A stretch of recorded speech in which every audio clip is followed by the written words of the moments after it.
Hello guys, जोंनि बर' हारिनि आदै मादै आदाबा जोंनि फंबाय बिनानावमोन आरो लोगोसे जोंनि बर' हारिनि आंगो लोगोफोर आंनि मामुस प्रकाश नार्जारी नोंथांमोना नायदों बियाम सोदोब चेनेल। स' जोंनि आसामाव गोबां दावराव दावसि बिनि थाखायनो आं बे भिडिअखौ बानायनो सानबाय। CAB Citizenship Amendment Bill होनना बुंदों नङा होमबा? बेखौ माखासे सुबुंफोरा मिथिगौ आरो माखासे सुबुंफोरा मिथिया नङा होमबा? स' आं बेखौ एसे सुंद'यै बुंनो सानदों। ओरैनोथ' गासिखौबो बुंफोरजोबनो हाया। गोबां बेवहाय पलिसि दानाय जादों जोंनि BJP सरकारा बेवहाय नङा होमबा? स' लोगोसे बे बाथ्राया ओरैबायदि सानोब्लाबो मोजां ओरैबायदि सानोब्लाबो गाज्रि मानो होनबा जोंनि नर्थ इस्ट साइडआवल' बै जेसेबांखिनि बांलादेशआनो जा पाकिस्तानानो जा आफगानिस्तानानो जा बेवहाय जाय जोंनि इन्डियानि जोंनि भारत हादरनि हिन्दु सिख फारासि ओमफ्राय बिनि गेजेराव जैन ओमफ्राय बिनि गेजेराव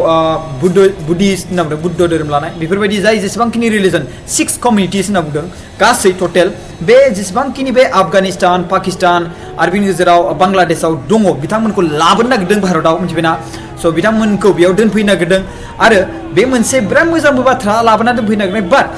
भारत सरकारा खालि नर्थ इस्टखौल' चुज खालामदों बेयावल' दोनहैनो नागिरदों बिथांमोना बे गुजरातआनो जा महाराष्ट्रआनो जा पान्जाबानो जा ओमफ्राय बिनि गेजेराव अन्ध्र प्रदेश तामिलनाडु बेफोराव दोनहैनो हायाखै बाट जोंनि नर्थ इस्ट साइडआवल' दोनहैनो नागिरदों बिनि थाखायनो जोंनि नर्थ इस्टनि सुबुंफ्रा गासिबो दावराव खालामदों नङा होमबा बिनि थाखायनो बेयाव दावराव जादों ओरैनोथ' बुंनो थाङोब्ला बे खामानिया गोबां मोजां बाट जोंनि साइडथिं लांनायनि थाखाय बे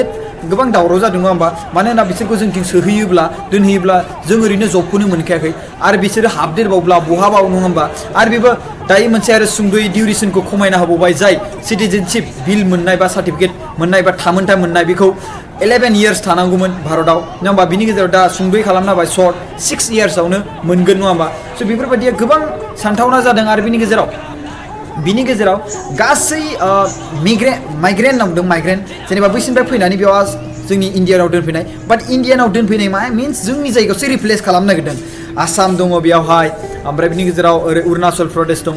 नागालेण्ड दङ नङा होमबा बेफोरथिंजाय माने बेखौ रिप्लेस खालामनो नागिरदों बाट माखासे एरियाखौ बेवहाय रिप्लेस खालामा माने बे CABआ माने बा बेवहाय इसु जायाखै जेरै हमना ला बड'लेण्ड ओमफ्राय बिनि गेजेराव जेरै हमना ला मणिपुर बिथिंजाय माखासे जाय ट्राइबेल एरियाखा बेयाव माने इसु होआखै आरो मोनसे खोथा दावरावा मानि थाखाय जादों आं बेखौ खोन्थानि मानो होनोब्ला बेसिकेलि जेसेबांखिनि बांलादेशनिफ्राय दा फैगोन जाय भारत सरकारा माइग्रेन खालामनो नागिरदों बेयाव जेसेबांखिनि हिन्दु जोंनि बर' हारिनि माने बर' हारियानो जा जोंनि माने भारतनि सुबुं रायजो राजाफोर जेसेबांखिनि हिन्दु सिख ओमफ्राय बिनि गेजेराव इसाई जैन बुद्धिस्ट ओमफ्राय बिनि गेजेराव फारसि जेसेबांखिनि दङ बिथांमोना बे जोंनि आसामाव फैगोन होनना बुंदों बांलादेशनिया इनफ्लुयेन्स आरो बेनि गेजेराव बेबो मोनसे बाथ्रा सिगाङाव 1985आव जेब्ला आसाम एकर्ड साइन जादोंमोन बे समाव मार्च 24 1971 मायथाइयावनिफ्राय जेसेबांखिनि सुबुं अनजिमाया हाबगोन बिथांमोनखौ डिपर्टेड खालामनाय जागोन माने एक्सपेल बिथांमोनखौ दोननाय जानाय नङा बेयावहाय बिथांमोना सिटिजेनशिप मोना बे साइन होनाय दंखायोमोन आरो बे मोनसे enacted खालामनाय दंखायोमोन माने ल' खालामना दोनखादोंमोन आरो बाट बे ल'खौ दा BJP सरकारा बोखांफिननानै बेखौ सिफायनाय जादों दा गोदान मोनसे ल' खालामनाय जादों बिथांमोना 11 yearsनि गेजेराव जाय 6 years थायो बिथांमोना ओरैनो गोरलैयैनो माने सिटिजेनशिप मोनगोन आरो बेनि गेजेराव दायो जेसेबांखिनि माने बांलादेशआवनो दङ आफगानिस्तानाव दं पाकिस्तानावनो दं बिथांमोनखौ बिसोरो इण्डियाआव लाबोनो नागिरदों बाट बिथांमोना बबे जायगायाव दोननो बेखौ जोंनि नर्थ इस्ट एरियायावसो बेखौ माने दोनहरबाय जायगाखौ मिथिबाय बिनि थाखायनो जोंनि नर्थ इस्टनि जेसेबां NOC बिराद जेसेबांखिनि अर्गानाइजेसन बिथांमोना माने बेयाव हाबफानानै बा धरना होनानै माने टायार सावनाय जादों आरो बेनि गेजेराव बेखौ खालामनाय जानाय नङा ओरैनो जोंनि जेसेबांखिनि दंखायो बे आसामावनो जा त्रिपुरायावनो जा माने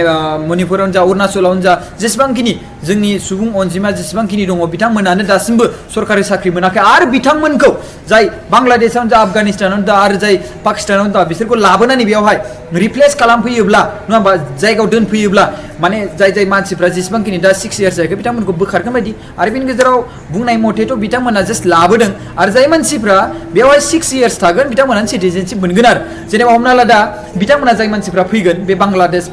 पाकिस्तान आरो बेनि गेजेराव आफगानिस्तान बिथांमोना 6 इयार्स जाबानोखि बेयावहाय सिटिजेनशिप मोनगोन आरो मिथिबायना आरो बेनि गेजेराव बेखौबो मोनसे बाथ्रा कि बेयावहाय माइग्रेन खालामनायाव बेयावहाय मुस्लिमफोरखौ एलिजिबल खालामाखै खालि जास्ट जोंनि 6 कमिउनिटिस भारत हादरनि जेसेबांखिनि सिख दङ इसाई दङ ओमफ्राय जैन दङ फारसि दङ हिन्दु दङ ख्रिस्टान दङ बिथांमोनखौसो लाबोनाय जागोन होनना बुंदों बेयावहाय मुस्लिमखौ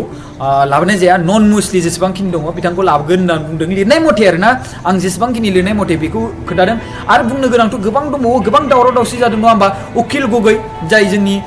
माने बिथाङा ओरैबायदि स्टेटमेन्ट होबावदोंमोन जुदि बे CAB माने सिटिजेनशिप एमेन्डमेन्ट बिलखौ जुदि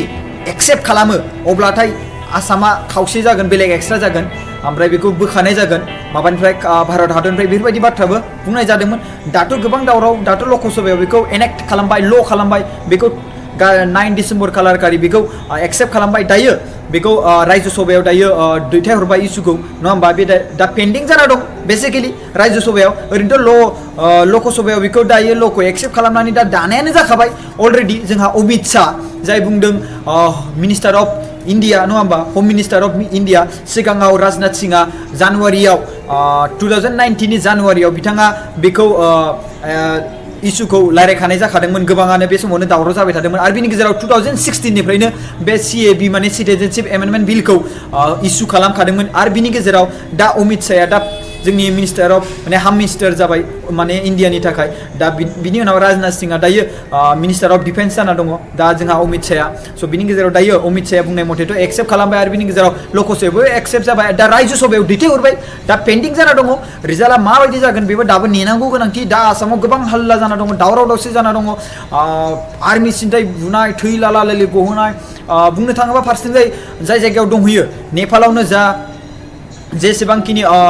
माने बांलादेशानो जा जेसेबांखिनि पाकिस्तान आफगानिस्तानाव जेसेबांखिनि हिन्दुफोर दं बिथांमोनखौ जुदि लाबोनो हायोबा बोरैबाबा मोजाङानो बाट अकल नटिसखौल' सायख'नाय बे बिराद गोरोन्थि नङा होमबा मानो होनबा जोंहा नटिसनि गेजेराव जेसेबांखिनि मानसिफोर दं दासिमबो जौगानो हायाखै साख्रियानो गैया जबानो गैया बिनि गेजेराव बिथांमोनखौ दोनहैयोब्ला दा बुंनाय मथे जे अपोजिसन पार्टिफ्रा बुंनाय मथे बिथांमोना भटनि थाखायनो बिथांमोना बेखौ खालामनाय जादों बिथांमोनखौ लाबोयोब्ला भट मोनगोन नङा होमबा स' बिनि थाखायनो सुबुं अनजिमा पपुलेसनखौ बारायना होदों बेबायदि बुंनाय जादों आरो बुंनाय मथे आरो